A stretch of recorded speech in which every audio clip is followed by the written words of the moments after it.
Boa tarde a todos. Essa comunicação, ela é fruto de alguns interesses paralelos meus,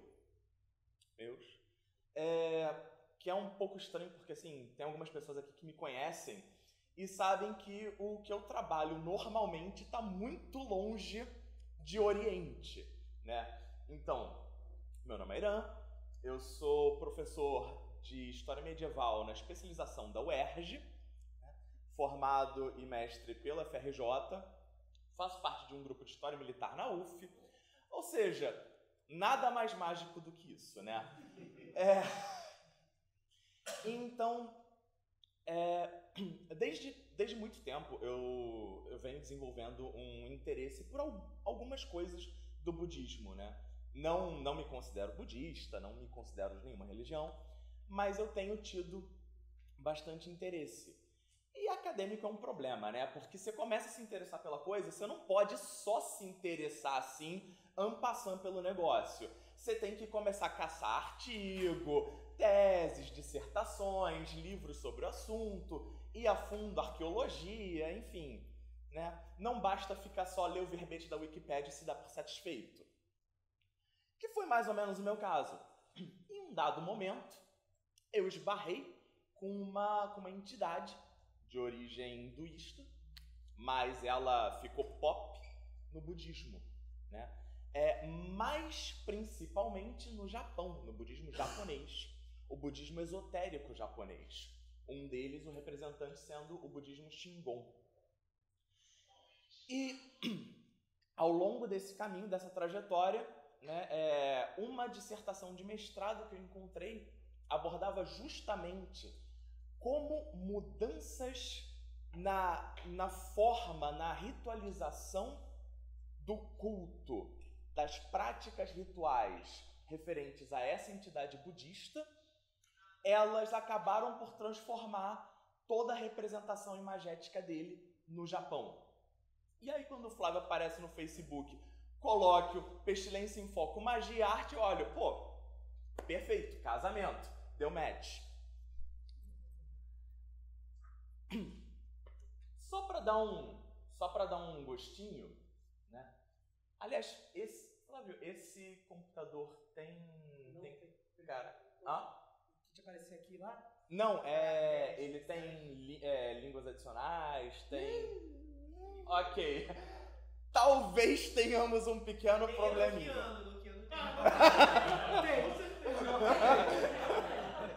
Show! Vou tentar me lembrar da próxima vez de traduzir para o enoquiano. Então, um dos principais textos sobre essa entidade ele é lá do século VII, por volta, na China, escrito em sânscrito.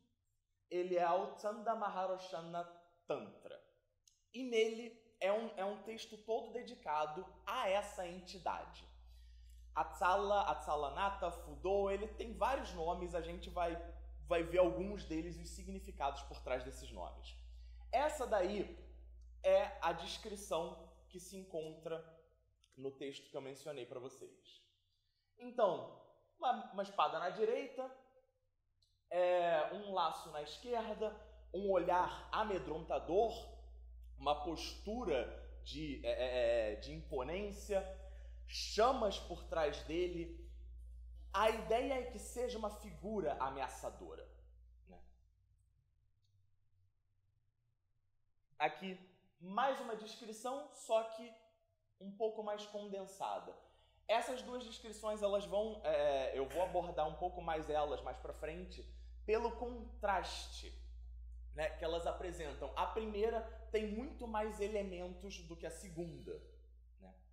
E quais desses elementos vão permanecer, quais desses elementos vão ser preteridos na hora da produção imagética no Japão? Nas estátuas, nas pinturas de pergaminhos, na confecção de mandalas, uma série de expressões artísticas e religiosas.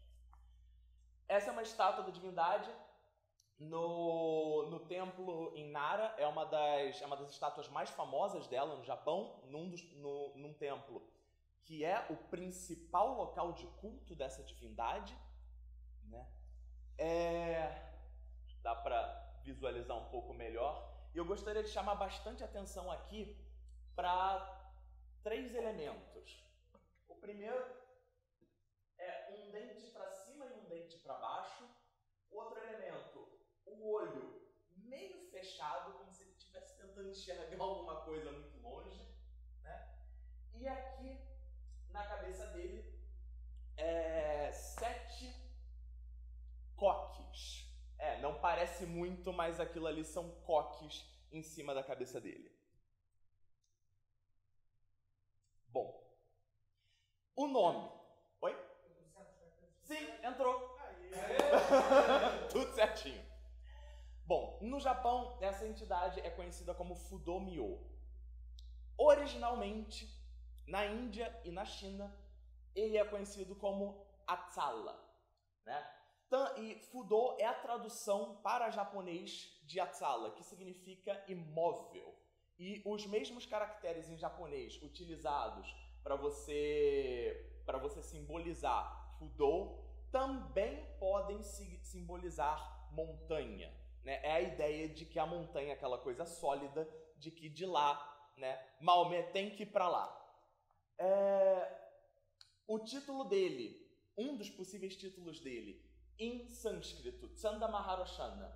Tsanda significa violento, Maharoshana significa grande irado. Ou seja, é um cara muito, muito, muito, muito violento. Cheio. É um problema a gente aqui no Rio de Janeiro utilizar a palavra irado, né? Eu sei, todo mundo deve estar pensando. É um cara muito maneiro. Eu já vi gente usar iracundo. Iracundo, sim. É irado, mas não é legal, né? Nossa, mas assim, iracundo é uma coisa tão arcaica. Você não vai nem explicar o que é. A cepite. Eu preferi. Tem que ser bolado. Em inglês é muito mais tranquilo, porque você chama de wrathful e tá tudo certo. Só que aí minhas opções são irado e raivoso. Raivoso parece meio pincher, saca? Então eu optei pelo irado, né? Contando um pouquinho com a maturidade geral.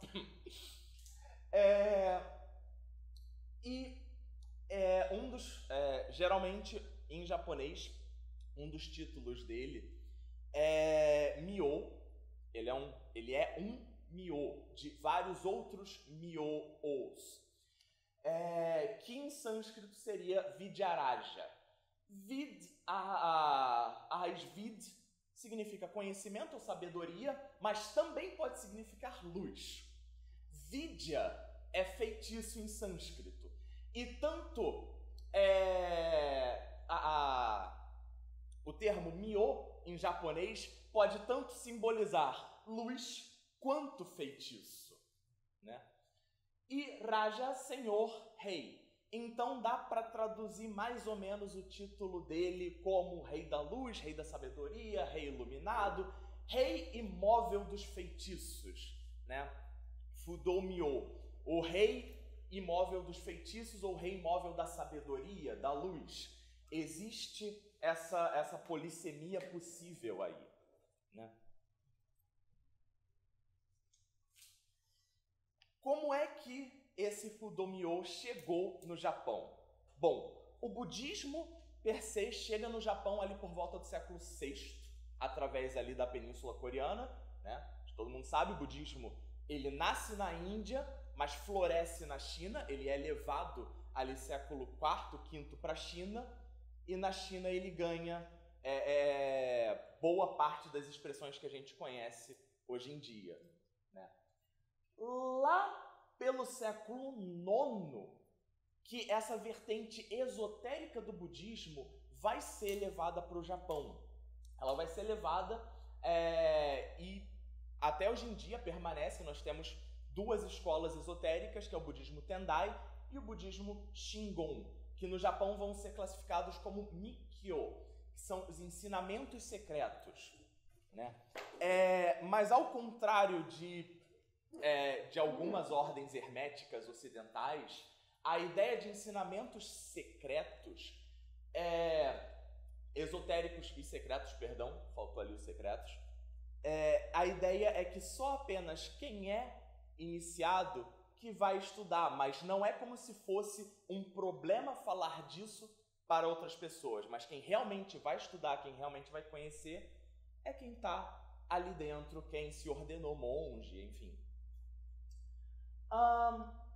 Esse Mikyo, ele vai atender a uma elite aristocrática, né? Inicialmente, a popularidade vai ser entre as camadas superiores da população japonesa, justamente porque esse budismo esotérico vai permitir alguns rituais e algumas mecânicas de obter prestígio político.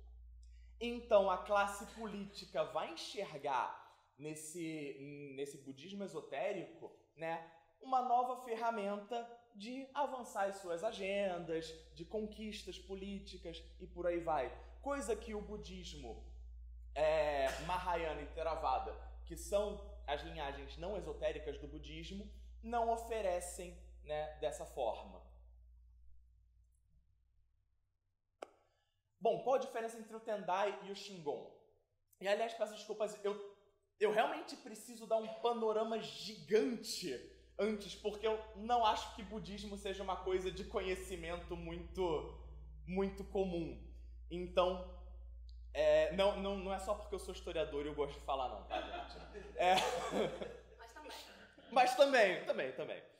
Enfim, o budismo Tendai, o nome significa plataforma divina, por causa do Monte Tiantai, na China, e Shingon, a palavra verdadeira. Em 805, Saicho, tanto Saicho quanto Kukai são dois nobres, monges, eles viajam para a China, eles conseguem ter educação formal sobre o budismo esotérico lá na China, ter contato direto com os textos em sânscrito, em chinês. O Saicho, ele vai fundar o budismo Tendai no Monte Hiei, e o Kukai vai fundar o budismo Shingon no Japão, próximo ali da área de Kyoto. O Tendai, ele vai ser um pouco mais sincrético com as divindades japonesas, com os antigos ensinamentos do budismo que já estavam lá no Japão, enquanto que o Shingon se propõe a ser um budismo mais puro e, por isso, muito mais elitista. O Kukai, ele ganha o favor do imperador à época e, eventualmente, o budismo Shingon se torna, durante o período Heian, séculos 9º, 10º, 11º no Japão, esse budismo vai ganhar uma força muito grande, né? Tanto é que o Shugendo, que são monges budistas que vivem isolados nas montanhas com práticas particularmente ascéticas, vão tomar vão beber desse budismo Shingon e o Fudo-Myo vai ser a divindade central desses monges do Shugendo. Aqui a gente não vai se preocupar tanto com o Tendai, especialmente porque o principal secto que vai popularizar mais a figura de Fudo-Myo vai ser o Shingon. Não que o Fudo não seja importante no budismo Tendai, mas as fontes estudadas e o principal trabalho vai ser a partir do budismo Shingon. O budismo Shingon vai partir de alguns princípios. Vamos lá. O primeiro é de que o Buda Mahavairokana, em japonês conhecido como Dainichi Nyorai, vai ser o principal Buda de todos. Okay? Vai ser um Buda que vai estar acima de todas as outras entidades budistas, ponto. Okay? Para isso, o Kukai, ele vai se utilizar de uma noção do budismo da Terra Pura, que é Trikaya, os 3 corpos do Buda. E aí o Buda poderia se expressar de 3 formas. Dharmakaya, um corpo absoluto, que é o corpo, a expressão máxima daquele Buda, né? A expressão completa, pura. Você tem o Sambhogakaya, que é um corpo que ele adquire, na qual ele encarna como uma recompensa pelos seus atos, pela sua iluminação. E o Nirmanakaya, que é uma manifestação, é o corpo manifesto desse Buda, né? O Dainichi, o Mahavairocana, ele se apresentaria com o Dharmakaya, o corpo absoluto. Ele é o Buda mais top de todos. Outro motivo para o Shingon, um dos diferenciais do Shingon e mais um motivo de por que ele ganhou popularidade entre as elites. Ele oferece uma forma de iluminação rápida. Como assim rápida? Todas as outras formas de budismo entendem que você alcança a iluminação através de vidas, né? Você não alcança a iluminação aqui e agora, hoje, nessa vida. Já o Shingon vai dizer que sim, é possível. Contudo, você tem que praticar os 3 mistérios, Sanmaya, que são mantra, mudra e samadhi. Mantra são feitiços, é o poder da palavra falada, ok? Mantra não precisa ser especificamente formulaica, ok? Uma sílaba sagrada, a gente vai ver isso depois, se pronunciada, se repetida, ela é um mantra. Porque você está falando, você tem, a partir do momento que aquela sílaba mágica, aquela sílaba sagrada, ela é pronunciada, você está transformando em mantra. Mudra são gestos corporais, desde o seu sentar até o que o pessoal provavelmente deve achar que é tipo Naruto, né, fazendo jutsu. Todas as poses clássicas, assim, enfim, assim. Cada um desses gestos carrega um significado, carrega um simbolismo e faz parte dessa ritualística Shingon. Por fim, Samadhi, que é a mentalidade. É você se encontrar na mentalidade buscando a iluminação. Então, basicamente... Oi? Posso fazer uma observação? Claro. Não, brincadeira. É que eu vi uma associação desses 3 aí, com o que o Peu fala no podcast da magia sendo pensamento, ação e o terceiro seria vibração. Isso que eu estou citando é um elemento de cultura europeia. Você vai encontrar isso no cristianismo lá em Agostinho, voltando para Paulo, né, que é o sujeito alinhado, pensamento, palavra e ação. Bem pensar, bem falar, bem agir.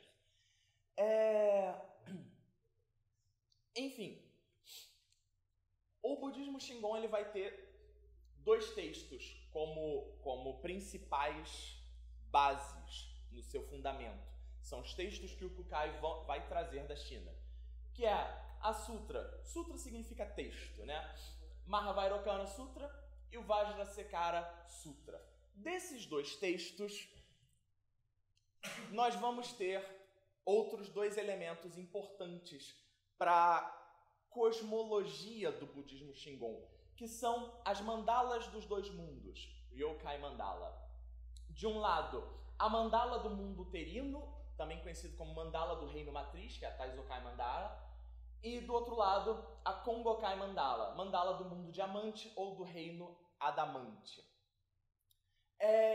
Em ambas as mandalas, nós vamos ter alguns elementos opostos. Infelizmente, eu não tenho como me deter muito tempo na análise delas. Na verdade, analisar essas 2 por si só já é pelo menos uma palestra de 2 horas, ok? Então, não sei se dá para vocês verem. Infelizmente, eu não consegui achar imagens com resolução melhor.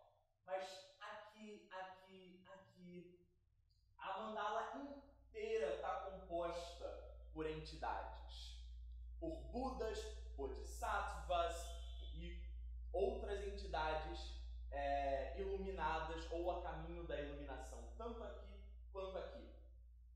Eu tentei marcar em vermelho cantinho onde se encontra a nossa entidade, o Fudomyo. Apesar de não parecer, em ambos os dois casos, ela está localizada numa região de prestígio da mandala. Aqui na Taizokai fica um pouco mais óbvio, porque ela está centralizada, né? Ela está logo abaixo dos Budas, ali no centro, né? E para lá é uma região muito específica daquela mandala em que constam os Godaimyo, o Fudo e alguns de seus outros pares. Tá? Beleza. De onde? Volta. Aquele mandala, aquele primeiro lá em cima, centralizado. Esse aqui? Não, Shuhokai. Ah, tá. Saiu aquele primeiro em cima do meio, saiu da Inti. Sim. O Dainichi vai estar sempre na posição central, né? Ou Mahavairokana. Uma coisa muito interessante é que, e aí eu vou até comentar um pouco disso depois, é que nas mandalas você pode representar elas, você não precisa ser um gênio artístico para construir uma mandala budista, né? Você pode representar as entidades pelas suas bidya, pelas suas sílabas sagradas, pelas suas sílabas semente. Ou seja, ali em destaque em vermelho está a sílaba do Watsala, do Fudomyo, que é Ham, todas as outras divindades com a sua sílaba semente associada. Porque essa sílaba semente, ela não ela é uma... de acordo com o hinduísmo e o budismo, é de onde tudo emana. Então, a entidade, ela pode ser representada intercambiavelmente pelo seu símbolo, pela sua sílaba. Ela é essa sílaba é a entidade. Dela, a entidade emana. No budismo Shingon, a gente tem uma classe de seres, né? Estou aqui falando, Budas, Bodhisattvas. Os Budas são os seres que alcançaram a iluminação, né? Os Bodhisattvas são aqueles que estão buscando a iluminação, né? Porém, eles adiaram a saída deles do Dharma, eles adiaram a saída deles desse mundo, desse ciclo, para poder continuar salvando mais pessoas e conduzindo outras pessoas à iluminação. No budismo Shingon, vamos ter os Devas, que tem outra conotação daquela do hinduísmo, né? No hinduísmo, os Devas são entidades divinas, mas não são as divindades do hinduísmo, né? Aqui no budismo Shingon, esses Devas vão atuar como figuras guardiãs do budismo e dos budistas, e muitas vezes são equiparadas ou são as próprias entidades antigas, as divindades antigas do hinduísmo. Então a gente tem Indra, Agni, deus do fogo, e por aí vai uma sequência de outras divindades. E por fim, os Vidyarajas, que são esses reis da iluminação, esses senhores dos feitiços. Inicialmente, o budismo Shingon vai trazer algumas divindades, vai trazer uma constelação diferente dos cinco principais Myo, né? Godai-myo, os grandes, poderosos Myo, reis da iluminação, reis dos feitiços, etc. São esses. O nome em sânscrito e o proporcional deles em japonês. O Fudomyo, eu coloquei ali como último, mas isso não tem nenhuma ordem específica. A única ordem que há o Fudomyo, ele é o principal desses 5. Abaixo dele vem os outros 4, sem nenhuma ordem particular, ok? Em termos de importância. Cada um desses vai representar uma direção nas mandalas, existe um posicionamento que eles vão obedecer nas mandalas, existem mandalas próprias para eles. O Fudomyo sempre ao centro, rodeado dos seus outros pares.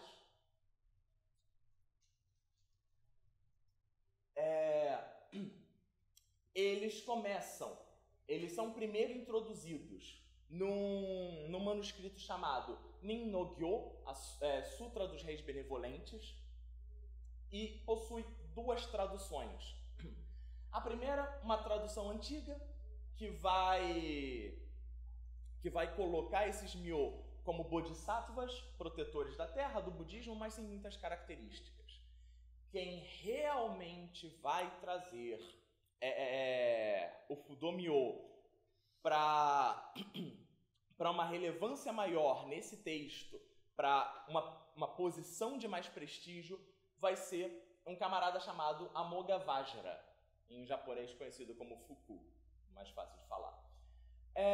E aí ele vai propor novos nomes para os 5 myos, mantendo o Fudo, e aí fazendo as associações com direções, com elementos. Cada um deles vai ganhar uma descrição muito maior, né? A tradução nova do Fuku vai se chamar Nin-no Nenjugiki, um ritual de invocação dos reis benevolentes. Bom, com esse panorama todo do budismo Shingon, a gente pode entrar mais na parte ritualística per se.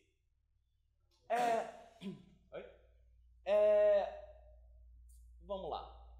Primeiro, só uma questão terminológica. Existem dois termos que são usados muitas vezes intercambiavelmente, que é Giki, que significa ritual modelo, e Shidai, que é prescrição. Giki costuma ser um termo mais usado nos textos chineses, e Shidai costuma ser utilizado mais nos textos japoneses. É isso. A ideia de ambos é que sejam textos prescritivos manuais para um devido fim. Se a gente pegar uma publicação ali do século XII, final do século XII, começo do século XIII, chamada Kakuzensho, ela lista 21 rituais para o Fudo durante o período Tang chinês. E aí, desses 21, a gente encontra várias representações do Fudo, muitas vezes com 2 cabeças, 3 cabeças, 2 braços, 4 braços, outras armas além da espada e do laço. Tem uma variedade de representações. Porém, dessas 21, existem 12 principais. Dessas 12, dá para classificar em aproximadamente 4 principais das 12. O resto das 12 vai seguir o formato dessas 4 principais. Ficou claro? Muito confuso? Enfim, dessas 21 a gente pode elencar pelo menos 4 tipos de manuais. São eles, eu não vou ficar lendo o nome disso tudo, ok? Esses são os principais escritos na China no período Tang. Então, nosso amigo Kukai, que fundou o budismo Shingon, quando ele vai para a China, estuda, ele volta, e aí ele faz uma versão própria desses textos, né? Dali destacam-se 2, que vão ser os principais utilizados por ele para então conduzir a sua a modificação dos rituais. Então, o primeiro é o Ryaku Shidai e o segundo, Nenju Shidai. Ambos, se vocês repararem, é praticamente o mesmo nome que o original chinês, só que ele mesmo indica que no primeiro caso ele fez uma prescrição abreviada e no segundo caso é uma outra prescrição.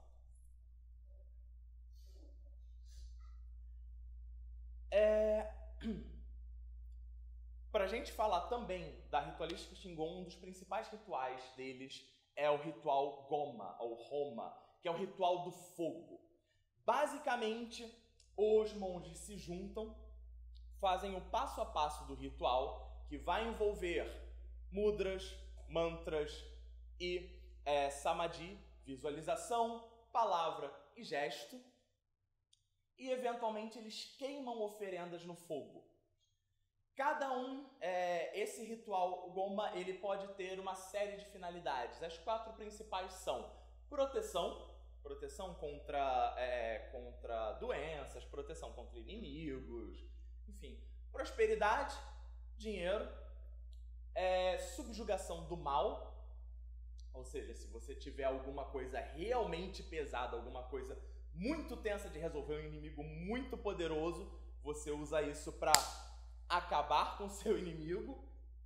E por último, Keiai, reverência e amor. Ou seja, desde que o mundo é mundo, todo mundo tá pedindo dinheiro e um contatinho. É impressionante! Oi? Como faz pra ter dinheiro e contatinho? Oi? E como faz pra ter dinheiro e contatinho? Então, já esse ano. Na verdade, pra Keiai, eu recomendo um outro Myo, que não é um dos 5 Myos famosos, que é o Aizen Myo. E ele é um Myo que se especializa justamente para ritos amorosos. O pessoal no Japão utiliza ele para fazer amarramentos amorosos, para se livrar de problemas amorosos, enfim. Depois, se a galera quiser, eu compartilho. Oi? Myo do Tinder. Ô, Márcio, é bom que aí, pra quem ouvir, vai parecer que, sei lá, você é otaku, tá fazendo cosplay, né? Mas na real você tá Não tem aquele meme do eu não bato boca, eu bato tambor e só espero. Então, aqui no japonês, eu taco no fogo e espero.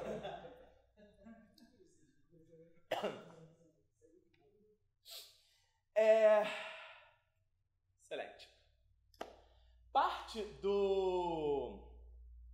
Parte desse processo ritualístico, né,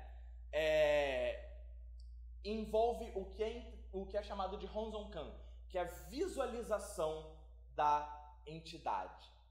Só que é uma visualização que você vai construindo até chegar a um ponto que se chama Nyuga Ganyu, que é o self como a entidade e a entidade como self.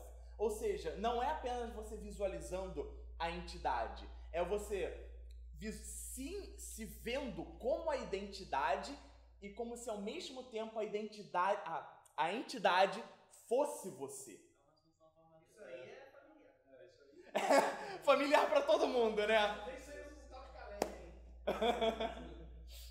aí. Então, uma metáfora utilizada por um dos estudiosos é que é como se o monge, se o budista, ele estivesse de frente de um espelho e no espelho fosse a entidade. E a entidade tá se vendo como o budista e o budista tá se vendo como a entidade. O nome do ritual para isso, esse processo, se chama Dojokan. Dojo, né? Todo mundo deve conhecer, dojo de artes marciais, né? Literalmente significa o lugar do caminho, mas também pode significar Bodhimanda, que é a propriedade corporal da iluminação, né? E Kan é visualização.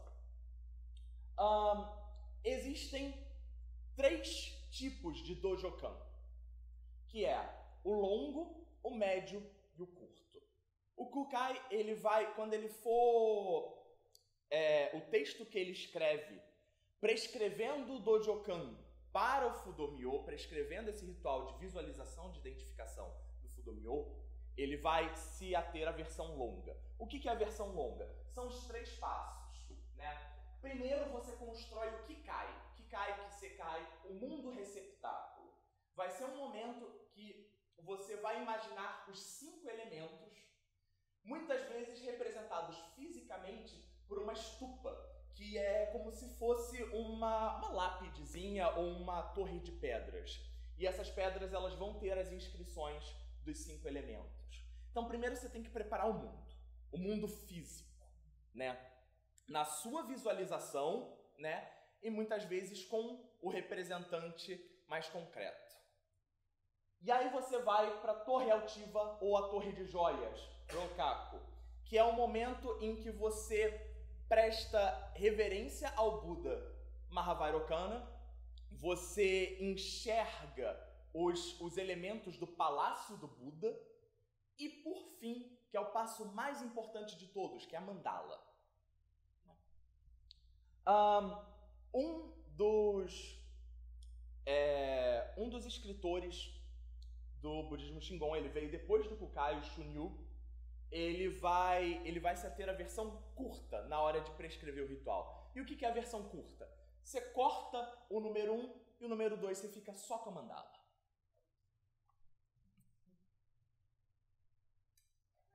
Ups!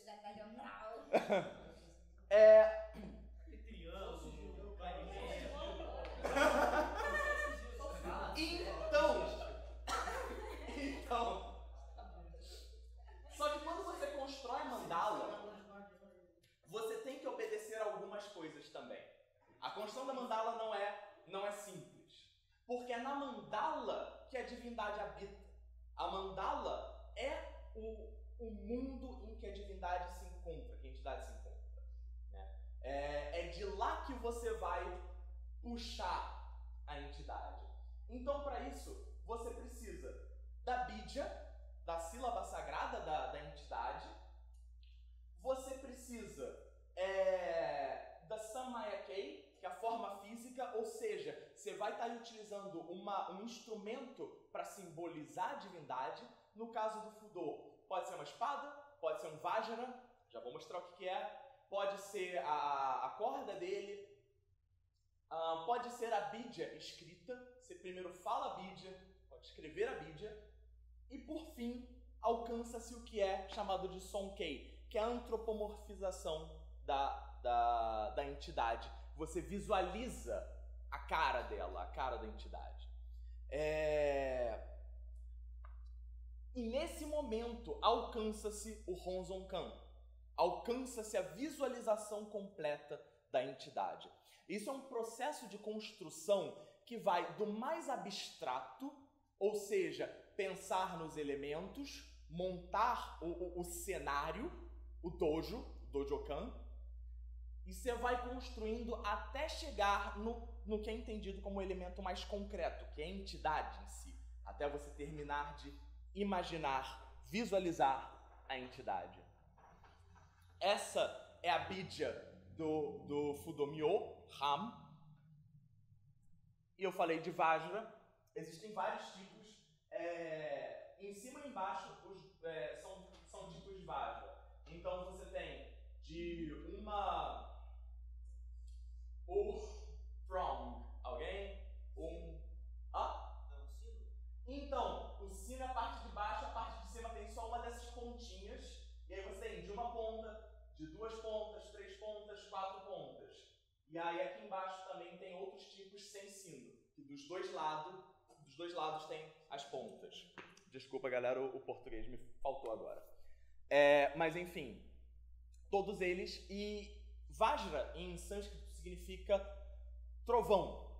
E o trovão para o hinduísmo e para o budismo são sinônimos da iluminação. Então Vajra significa tanto, né, esse implemento quanto a iluminação.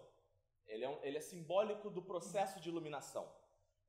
Acredita-se que o design desse implemento vem de uma antiga arma chinesa. Tanto é que o Vajra pode ser utilizado simbolicamente no lugar de uma espada, né? Existem representações do Fudo na qual ele não está segurando a espada dele, ele está segurando um Vajra. E muitas vezes a espada dele, no pomo da espada, você tem as pontinhas do Vajra. E aí, todo esse processo, dois monges, Anen e o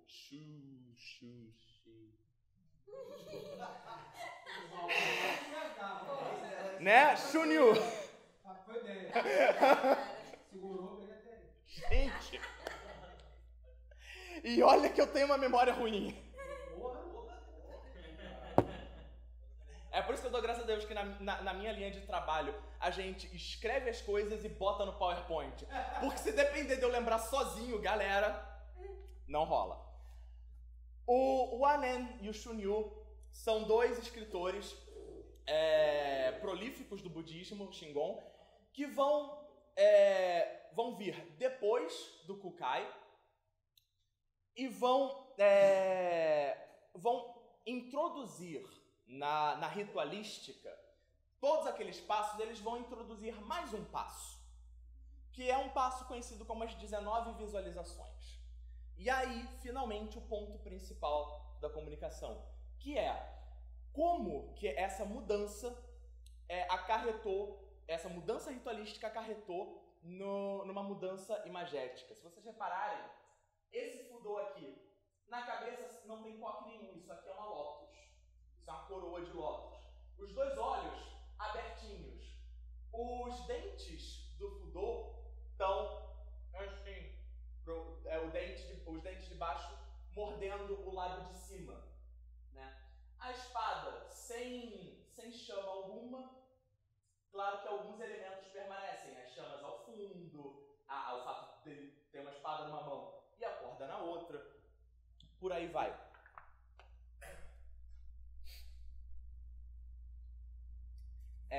Outra representação nessa, ele está em pé, mas a mesma coisa, os olhos abertos, os dentes mordendo o lábio superior, a espada sem chamas. Mas dessa vez a espada tem chamas, mas espera. Opa. Isso. Ok. Onde ele se senta é um altar específico. Me fugiu o nome agora. Oi? Eu achei que era Mahjong. Em cima das pecinhas. É um altar específico. E aí, com esses dois camaradas, o Wanen e o Shunryu, eles vão modificar os ritos que o Kukai trouxe da China. Essas são as 11 descrições do Kukai que fazem parte do processo de Dojokan. Sabe aquele último momento que eu falei da visualização da entidade? Então, o Kukai vai, no meio da prescrição, é realmente um documento prescritivo, vai dizendo, primeiro você imagina o ar, depois a terra, por aí vai, parará, até chegar na visualização do Fudo. Na hora que chegar na visualização do Fudo, ele descreve esses 11 elementos. Pacificamente sentado sobre uma plataforma de pedra, reside dentro do Samadhi que emite chamas, no topo da sua cabeça estão 7 coques, uma única mecha de cabelo pende à esquerda, na sua testa marcas d'água na forma de ondas, seu olho esquerdo está semicerrado, morde seu lábio superior e o inferior se destaca, a mão direita segura a espada da sabedoria, a esquerda segura a corda, seu corpo completamente tomado por chamas de Garuda. Garuda é um pássaro de fogo, de onde provavelmente se originou o nosso mito da Fênix. E os 4 grandes Myo e os 12 grandes devas o cercam.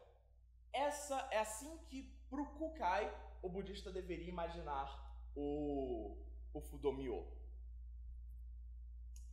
Vem então o Wanen e o Shunryu e eles adicionam. Primeiro eles começam adicionando, em um momento posterior, as 11 descrições do Kukai são completamente eliminadas. A partir disso, fica essa lista de 19 elementos, os quais estão inclusos como o praticante, o ritualista, vai observar, vai imaginar a entidade. Então, vamos lá, já tem o acréscimo das sílabas, as sílabas semente, associadas, não mais só a sílaba Ham, tem mais outras 2. Sim, o Fudo como manifestação do Buda Dainichi, existe essa associação direta, que o Fudo seria a manifestação raivosa, irada, do Buda Dainichi. Okay? Os 7 coques na cabeça, a mecha de cabelo à esquerda, rugas na testa, os olhos. O fato dele estar mordendo o lábio superior e o inferior se destaca é um ponto que que eu fiz uma tradução um pouco apressada aí do original, mas é para dar a entender que um dente está para cima e o outro tá para baixo. Não é da forma anterior. Porque um dente vai estar simbolizando a proteção dos budistas e o de baixo vai estar simbolizando a destruição dos demônios, né?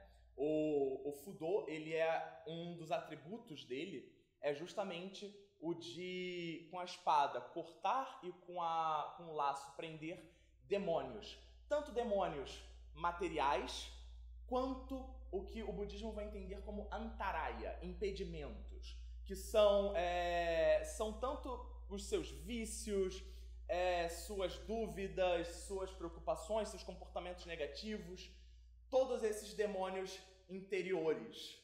Então o Fudô vai atuar nessas duas frentes, protegendo fisicamente e mental/espiritualmente. Uma coisa interessante, na ritualística do Fudô, passa a ser ofertado comida para ele, comida que é deixada, e o budismo Shingon entende que se você retorna e a comida tá comida, né, é porque Fudô veio, entendeu o seu pedido, realizou o seu pedido e se alimentou, porque ele está consumindo todos os seus problemas ou consumindo aquilo que você quer que ele realize, né? Ele passa a estar sentado numa plataforma de pedra, especificamente. A cor dele, não deu para mostrar aqui, mas a cor dele passa a ser normatizada para azul escuro e ou preto. Existe a representação da espada dele com uma serpente enrolada, a Kurika, que seria um dragão ou a própria ave garuda. E por fim, a presença de 2 aprendizes, Kinkara e Setaka. Um aprendiz bom, que vai seguir todos os conselhos, e o outro, o aprendiz ruim, que não vai seguir esses conselhos. Então aqui a gente já tem os 2 aprendizes, o olho semicerrado, um dente para cima, um dente para baixo. Ele está de pé. Algumas vezes não é completamente que essas prescrições vão ser seguidas em alguns elementos, como por exemplo, o Fudô pode aparecer de pé ou sentado, né? Existem alguns casos muito específicos que aparece tipo um Fudô correndo. Isso é impensável, porque o Fudô é imóvel. Só que aí a historiografia, os estudos atribuem essa questão a mais uma expressão artística localizada do que de fato um entendimento geral. Okay? Então o Fudô vai estar sempre parado, na maioria das vezes sentado, em alguns casos de pé.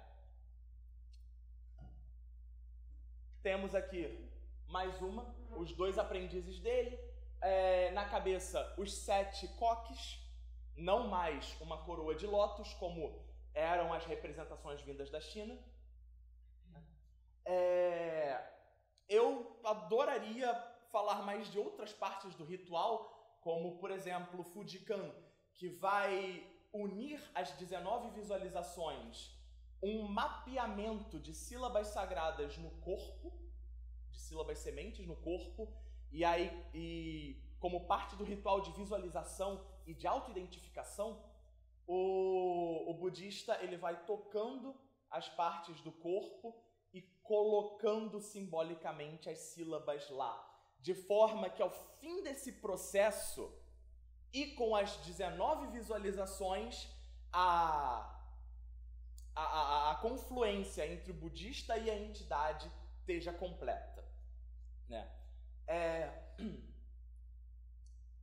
Enfim, pessoal, eu vou encerrar por aqui porque eu acho que daqui a pouco estão cortando a minha garganta e tem espadas ali, Mas eu tô mais do que aberto a dúvidas, perguntas, enfim, é isso, pessoal. Obrigado.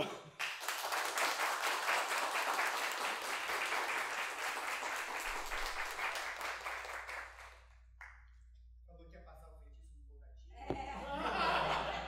Eu já dei o passo a passo, amigo. Vou fazer uma pergunta, não. Vou só fazer uma coisa que acho que deve ter passado na cabeça de todo mundo.